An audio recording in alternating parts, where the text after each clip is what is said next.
L'intervention va s'articuler autour de 3 points. Le premier point est bien entendu relatif à l'attaque lâche et barbare perpétrée le samedi 25 avril 2026, et bien entendu avec les opérations qui sont actuellement en cours sur l'ensemble du territoire national.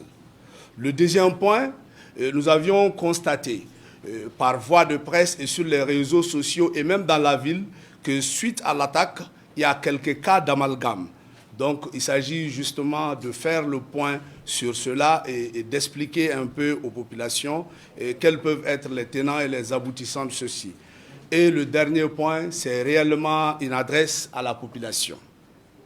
Alors, s'agissant de l'attaque lâche et barbare perpétrée le samedi 25 avril 2026 à Bamako et dans plusieurs régions de notre pays, nous pouvons dire que ces attaques s'inscrivent dans une tentative vaine et désespérée de déstabilisation de l'État par les terroristes et leurs sponsors. Ces sponsors sont à la fois des sponsors internes et des sponsors externes. Alors, ce funeste projet, savamment orchestré, avait pour but d'attenter à la vie de nos autorités. C'est pourquoi les terroristes avaient à leur actif plusieurs véhicules kamikazes.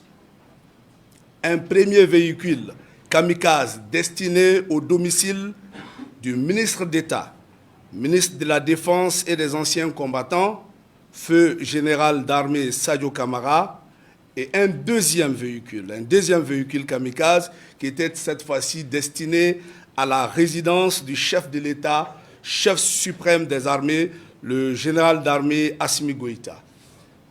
Alors, grâce à la promptitude et à la réactivité de nos éléments, ils ont retrouvé en place et face à eux une riposte vigoureuse qui a permis, bien entendu, de contenir la menace et de désamorcer le véhicule.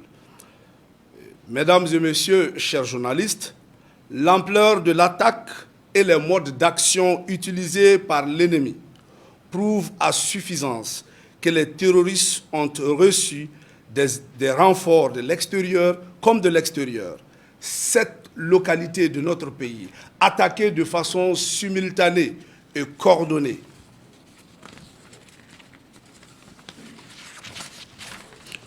On s'en souvient, bien entendu, qu'en 2012, nous avions assisté au même scénario.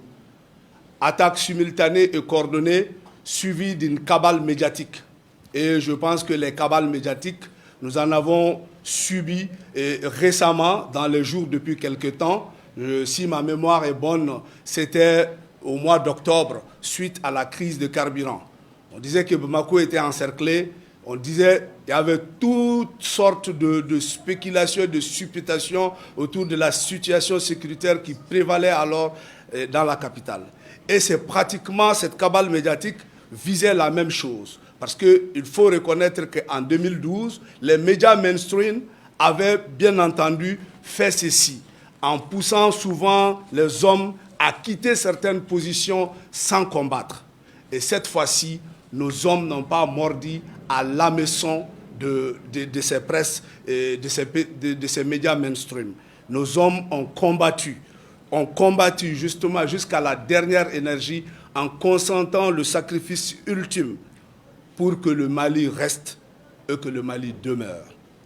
Face à ces attaques, mesdames, messieurs les journalistes, l'état-major général des armées salue la réactivité et la promptitude des forces de défense et de sécurité qui a permis, bien entendu, de contenir la menace et d'infliger de lourdes pertes. Et ceci, on peut le dénoter à travers, bien entendu, la neutralisation de plusieurs centaines de terroristes, des motos et des véhicules récupérés ou détruits. Les terroristes en déroute n'ont eu d'autre choix que de battre en retraite. Alors, la situation sécuritaire actuelle qui prévaut montre que la menace est toujours présente. avec des tentatives, bien entendu, de réorganisation des groupes terroristes. Ils sont en train de tenter de se réorganiser. Sauf que, sous la vigilance, bien entendu, de nos militaires, déterminés sur le terrain, et aussi les surveillances aériennes effectuées par nos drones et les avions, ainsi que les frappes, sont en train de les désorganiser dans leurs manœuvres. Nous pouvons noter, bien entendu, aussi des reconnaissances offensives qui sont menées par les troupes au sol, toutes choses qui montrent la maîtrise de la situation. Alors, par rapport à ces attaques du 25 avril 2026, la particularité ou la singularité se situe à deux niveaux. Le premier, c'est l'existence de complicité interne et externe. Et le deuxième, c'est pratiquement les cas d'infiltration, voilà, à tout égard. Donc, par rapport à ces deux points, nous allons les élaborer par la suite. Alors, pour ce qui concerne la région de Kidal, j'allais dire, nous sommes en train de réarticuler notre dispositif avec un repositionnement de certaines unités répondant au principe de concentration des forces. C'est carrément une stratégie de la guerre, notamment, comme vous le saviez, plus de 10 000 combattants mobilisés à la fois de l'intérieur comme de l'extérieur. Il faille que nous usions de tous les stratagèmes pour pouvoir aussi sauver la vie de nos hommes et pouvoir reconquérir par la suite. Alors, notamment dans les localités d'Anefis et Aglhok, nos éléments sont positionnés dans ces localités en vue d'une réorganisation, une réarticulation, une occupation sereine du territoire national. Le rétablissement du dispositif à Labezanga est effectif. En ce moment précis, nos éléments sont à Labezanga. Les FAMA ont montré encore une fois de plus leur professionnalisme en portant un échec contre ce projet funeste des terroristes et de leurs sponsors internes et externes. La hiérarchie militaire salue la bravoure et la détermination des FAMA et les engage à redoubler d'efforts pour la sauvegarde de la patrie. Vous avez choisi d'avancer là où d'autres reculent. Et comme on le dit, quand l'avancée est dure, seuls les durs perdurent et seuls les durs avancent. Alors, mesdames et messieurs, l'ennemi désorienté, désaxé, alors n'a eu d'autre choix, d'autres recours que de perturber les axes routiers autour de Bamako avec des modes d'action complexes assortis d'infiltration. Grâce à l'engagement et à la détermination de nos hommes, l'axe Wele-Sebougou-Bougouni et l'axe Ségou-Bamako sont praticables. Toutefois, la route de Kaï et celle de Kita constituent aujourd'hui l'axe d'effort des terroristes. L'axe d'effort, ça veut dire qu'ils se sont regroupés là-bas. Ils ont mis toute leur dernière énergie sur cet axe. À ce niveau, je puis aussi vous assurer que les opérations sont actuellement en cours au moment où je vous parle pour rendre ces axes praticables. Les FAMA sont déterminés à assurer l'approvisionnement aussi du pays en carburant, même s'il faut au prix de leur sang. Et c'est ce qu'ils prouvent, c'est ce qu'ils font tous les jours depuis octobre 2025. Alors, par rapport au deuxième point, relatif à l'amalgame, comme vous le saviez, depuis le 25, il y a un sentiment national d'empathie et le peuple dans son entièreté a été consterné par les attaques, ce qui fait que certaines populations s'attaquent souvent à de paisibles citoyens, à des innocents. Et nous disons ceci pour éviter l'amalgame. Il n'est pas donné à tout le monde de savoir qui est terroriste et qui ne l'est pas. Et dès lors que vous interceptez une personne c'est-à-dire un présumé, je le dis bien, un présumé terroriste, il suffit tout simplement soit de contacter les structures compétentes qui peuvent maintenant donner, c'est-à-dire ce présumé terroriste acquis de droit pour mener des investigations approfondies. Et je vais réellement m'appesantir sur cet aspect parce qu'en réalité, je pense qu'un terroriste aussi capturé vivant constitue une mine d'informations pour les services spécialisés. Alors, donc, nous demandons aux populations de ne pas les soumettre à la vindicte populaire, de les remettre aux structures compétentes pour des besoins d'enquête approfondie. L'état-major général des armées remercie les populations pour leur engagement aux côtés des FAMA. Et nous l'avons vu le 25, de Kati, en passant par Bamako, Sévaré, partout où le pays a fait l'objet d'attaques, les populations sont sorties massivement. Et ces populations ont défendu l'armée.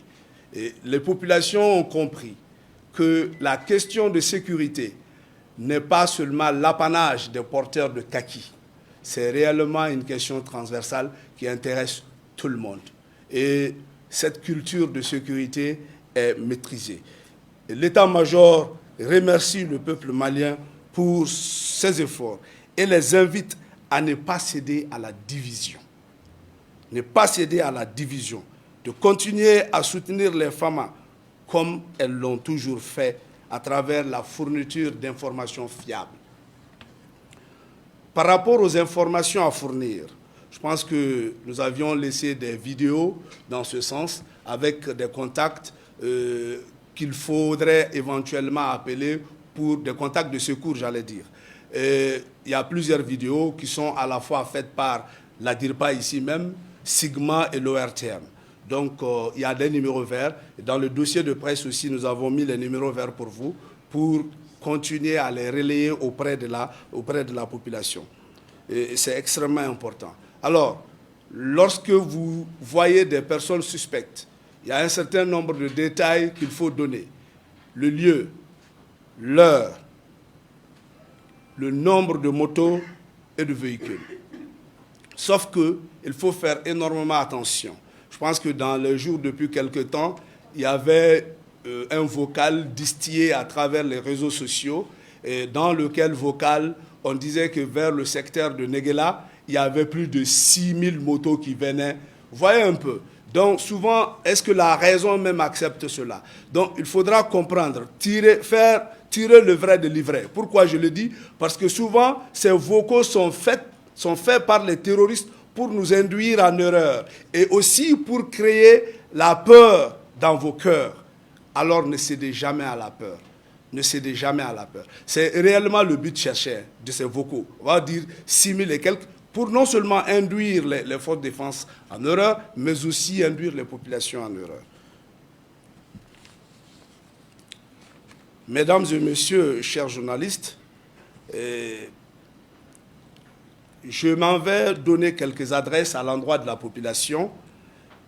Cette population d'ailleurs résiliente, très résiliente. Le premier élément, c'est d'éviter de collaborer avec les terroristes sous toutes ses formes. Parce que la collaboration avec les terroristes, souvent, ça peut se faire de façon, pas de façon anodine, mais ça peut être une complicité passive. Je m'en vais vous donner un exemple. Vous aviez quelqu'un qui a l'habitude d'acheter du pain avec vous. Et tous les jours, il achetait 2 ou 3 miches de pain. Et du jour au lendemain, cette même personne vient vous demander 100 miches de pain. Alors qu'il n'est pas, à ce qu'on sache, il ne vend pas du pain. Donc, du coup, vous devriez vous demander qu'est-ce qui l'a poussé ou bien pour qui il achète ces pains-là.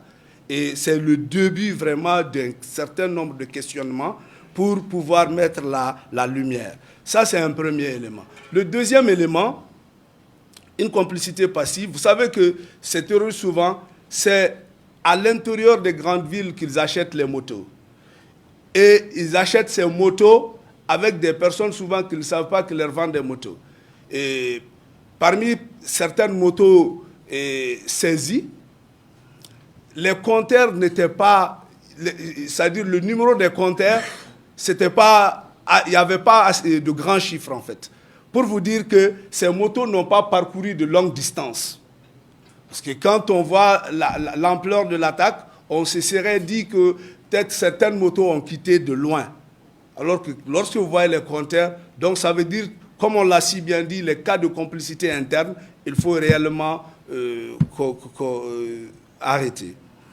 Maintenant, deuxième élément, c'est de rester prudent et vigilant face à la désinformation. Et je pense qu'à ce niveau, aujourd'hui, certains deviennent des complices passifs des terroristes sans pourtant le savoir, en relayant voilà, les informations postées par ces terroristes et ces informations qui sont de nature à terrifier les gens. Et je vais vous dire, le terrorisme le plus impactant, c'est le terrorisme psychologique. Et là, même quand tu dors sur ton lit, tu n'es pas, comment on appelle, tu n'es pas à l'aise dans ta tête. Et ce terrorisme psychologique, ça se fait via les réseaux sociaux. Évitez donc de relayer les informations.